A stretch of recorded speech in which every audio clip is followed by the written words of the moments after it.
आज हम बात करेंगे ब्रह्मांड के सबसे रहस्यमय और रोमांचक वस्तुओं में से एक ब्लैक होल के बारे में। ब्लैक होल का नाम सुनते ही मन में अनगिनत सवाल उठते हैं, जैसे ब्लैक होल क्या है, यह कैसे बनता है और इसका ब्रह्मांड में क्या महत्व है। आइए इन सभी सवालों का उत्तर जानने की कोशिश करते हैं। ब्लैक होल अंतरिक्ष का वह क्षेत्र है जहाँ गुरुत्वाकर्षण बल इतना प्रबल होता है कि वहाँ से कोई भी वस्तु, यहाँ तक कि प्रकाश भी बाहर नहीं निकल सकता। इसे हिंदी में काला छिद्र कहा जाता है। ब्लैक होल का आकार और गुरुत्वाकर्षण बल उसके केंद्र में स्थित एक बिंदु, जिसे सिंगुलैरिटी कहते हैं, उससे नियंत्रित होता है। आइए अब जानते हैं कि ब्लैक होल का निर्माण कैसे होता है। ब्लैक होल के निर्माण के कई तरीके होते हैं, लेकिन सबसे सामान्य तरीका है एक विशाल तारे का ढहना। जब एक विशाल तारे का ईंधन समाप्त हो जाता है, तो वह अपने ही भार के कारण गिरने लगता है। इस प्रक्रिया को सुपरनोवा कहते हैं।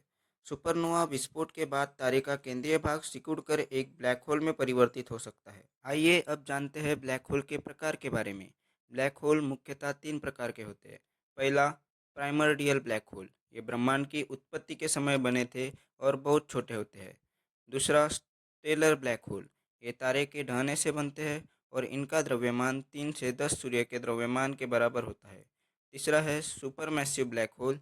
ये आकाशगंगाओं के केंद्र में पाए जाते हैं और इनका द्रव्यमान लाखों से अरबों सूर्य के द्रव्यमान के बराबर होता है। अब हम जानेंगे ब्लैक होल की संरचना के बारे में।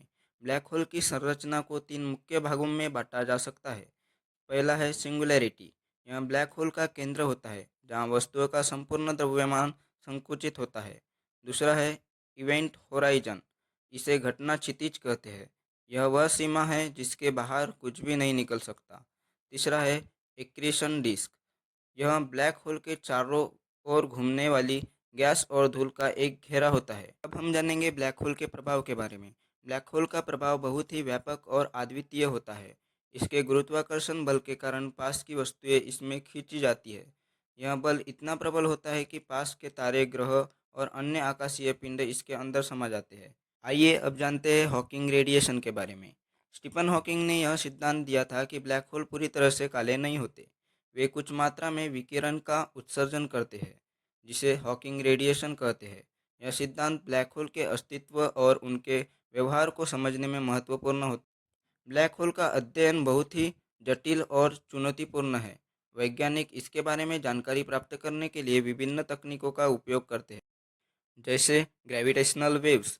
जब दो ब्लैक होल टकराते हैं, तो वे गुरुत्वाकर्षण तरंगे उत्पन्न करते हैं, जिन्हें हम पृथ्वी पर महसूस कर सकते हैं। एक्सरे टेलीस्कोप ब्लैक होल के पास की गर्म गैस एक्सरे उत्सर्जित करती है, जिससे हमें ब्लैक होल की स्थिति का पता चलता है। तो दोस्तों, यह था ब्लैक होल का एक संपूर्ण परिचय। उम्मीद है कि आपको हमारी यह जानकारी पसंद आई होगी। ब्लैक होल का अध्ययन करना न केवल रोचक है, बल्कि यह हमें ब्रह्मांड के गहरे रहस्यों को समझने में मदद करता है। अगर आपको यह वीडियो पसंद आया हो तो इसे लाइक करें, हमारे चैनल को सब्सक्राइब करें और कमेंट में बताएं कि आप और कौन से विषय पर वीडियो देखना चाहते हैं। धन्यवाद।